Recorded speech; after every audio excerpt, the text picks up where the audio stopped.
Hey YouTube, today we're going to be looking at a couple big snakes, and what we have here in front of us is we have a Colt Anaconda, one in 4-inch, 4.25 inch actually, and one in 6-inch. And before we go any further, I'm going to show you that neither one of these guns have anything in them, and we are clear to make this video. Nobody can get hurt. So what we have here is a 6-inch Colt Anaconda and a 4-inch Colt Anaconda.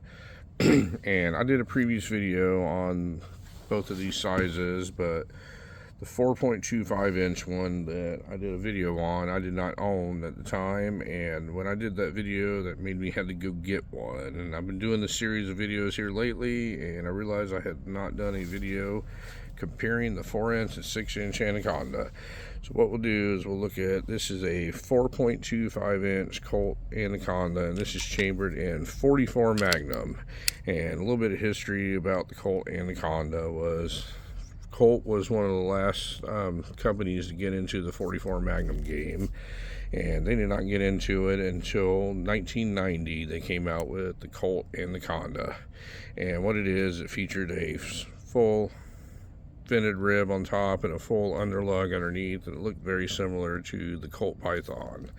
And when they came out, they weren't perceived very well because it was in the 1990s. Colt was going through some financial struggles, and it was not a very well made firearm, folks. And I have a video comparing the newer Colt Anacondas to the older Colt Anacondas, and nothing about it was really a Colt Python. It was just it had all the cast trigger and cast hammer, and it had a leash or a coil spring action in it, and it was actually, to be quite honest with you, it should have been an embarrassment to them that they even released that gun.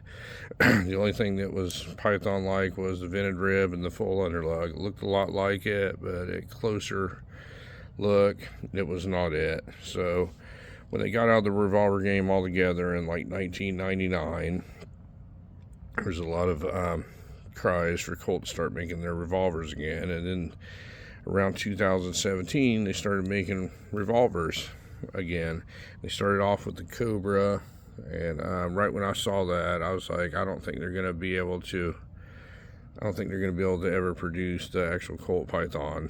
I just think there's going to be too much handwork involved. Well, I was wrong, and they came out with the Colt Python eventually in the year 2020. Well, about a year or so after that, they came out with this thing, and this was the one I was waiting for.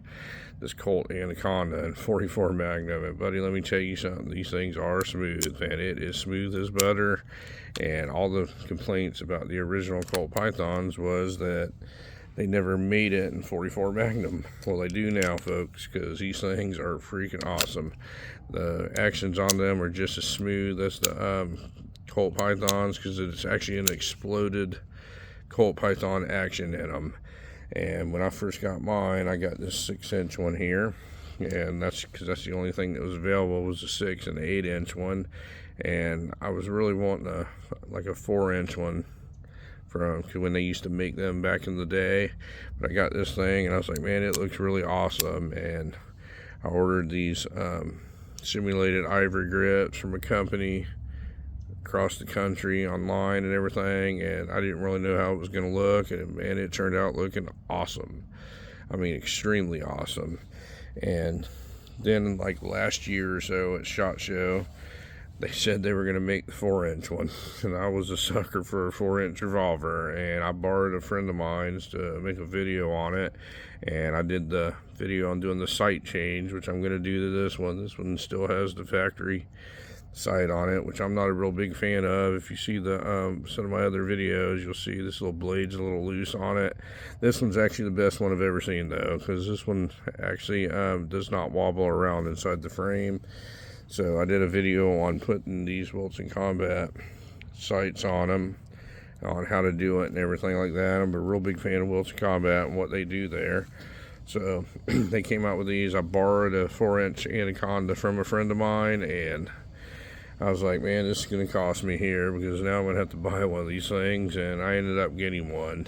So the grips that you see here on this one, I actually had these grips for another project that I've got going on. I have a trooper that I'm restoring, and we're putting a Colt Python barrel and everything like that on it. It's actually turning into a nightmare. The project is.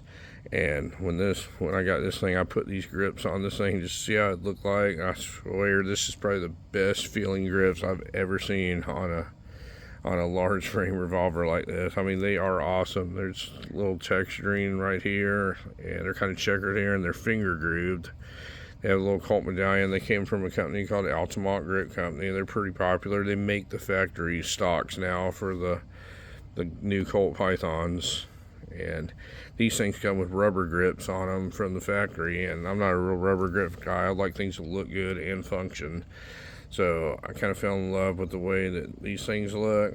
So I think we're going to do a little bit of grip switching up here, and I'm not going to completely say what I'm going to do, but I think these are going to come off of this gun, and I think they're going to go on another one that I have. And I think I'm going to get another set of these, either in black or this color, to have the matching set. But these, I love these grips a lot. I didn't know how I was going to like them when I got them, and I love these things, and they look really awesome. And I think I have something that they're going to look even better on. So we'll see in the upcoming weeks here what happens with the grip thing. But basically the difference is no difference, folks. These are both identical guns. They're both the late model Colt Anacondas. One of them's a 4 1/4 inch, and one of them's a 6 inch. And I knew I was going to have to end up getting one of these when I borrowed that one, and I do not regret it a bit. And that doesn't make me like the 6 inch one any less. I just think this has always been the best looking configuration with the revolver is the 4 inch configuration. And man, so this thing features all the same stuff. It has a crown barrel that's recessed in it. It's got the easily changeable front sight on them. All the edges are finished off really nice. The trigger's finished off really nice.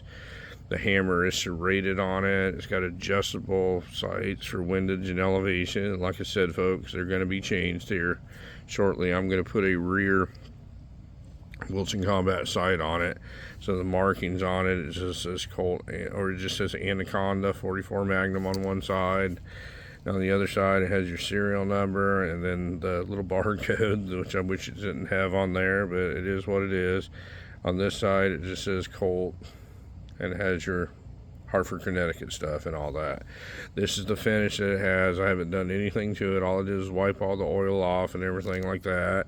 But I haven't polished either one of these two. But this is a comparison between a 4 1/4 inch Colt Anaconda chambered in 44 Magnum and a 6 inch Colt Anaconda chambered in 44 Magnum. And folks, these things are massive. I mean, the size of this cylinder here, I think I almost believe that they could get away with doing like a 454 Gasol or some type of larger caliber if that was down the road. I do not work for Colt, so I have no idea what their plans are, but this is a really beefy revolver. I mean, this whole top strap and this is just a massive handful, and I believe to this day I will go to the grave saying that these two revolvers are the best ones that they have. This is the best revolver you can buy on the market today, is the Colt Anaconda, because it has the Python action and it is chambered in 44 Magnum, which they never did back in the day when they were producing that hand-fitted Colt Python. But there is no hand fitting goes into these, folks. It's all CNC machined, and that makes a lot of people mad, all the old school collectors, and doesn't make me mad at all, because they really did a fantastic job. So if you look at this thing, it's really smooth, just like the Pythons are.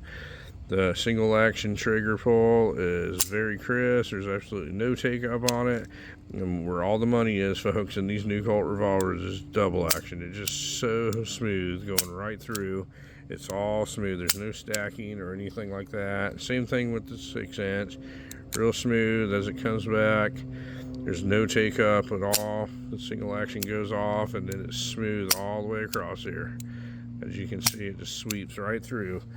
These Colt revolvers, you cannot beat what you get for the money. There's just such a value in these things for the money. They did such a great job in bringing these revolvers back out that, in my opinion, these two revolvers are the best ones that you can buy for the money in today's time.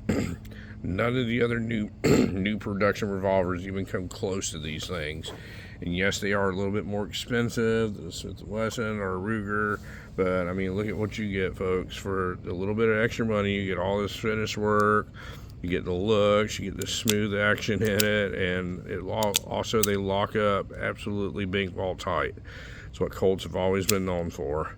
But anyway, folks, I just realized I'd never done a comparison between a 4.25 inch Anaconda 44 Magnum and a 6 inch Colt Anaconda and 44 Magnum, and I want to show you a side by side. Tell me which ones y'all prefer, which ones you don't like.